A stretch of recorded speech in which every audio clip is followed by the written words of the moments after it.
Outro entroido tradicional é o de Cobres, en Vilaboa, na provincia de Pontevedra, comezou este sábado coas madamas e os galáns bailando polas rúas.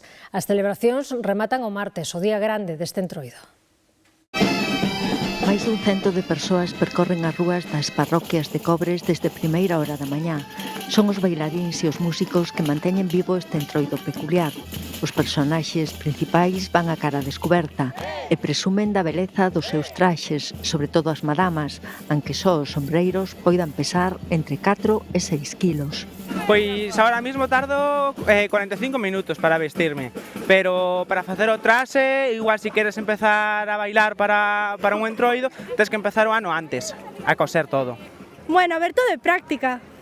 Acostumbraste cos días, ao final tamén están feitos a túa cabeza, entón... Agora que parou de chover, pois ir empezando, ir chamando ás casas pois que salgan afora a vernos, botalle os bailes e onde nos abran para tomarlle unha fechiña, pois parar tamén.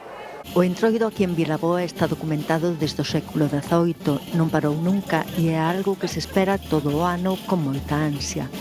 Gústame velo, pero bueno, non participo moito nel, non...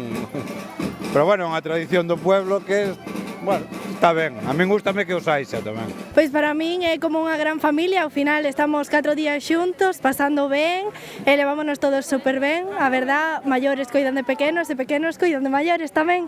O entroido é un sentimento, ilusión e un orgullo. Desde hoxe ata o martes, que é o día principal coa corrida do galo, son 4 xornadas intensas na que os danzaríns e os músicos só paran para comer. O remate de cada día, festa na carpa e baile con orquestra. A todo o mundo que queira vir, pois é ben recibido, sempre sabendo a donde se ven.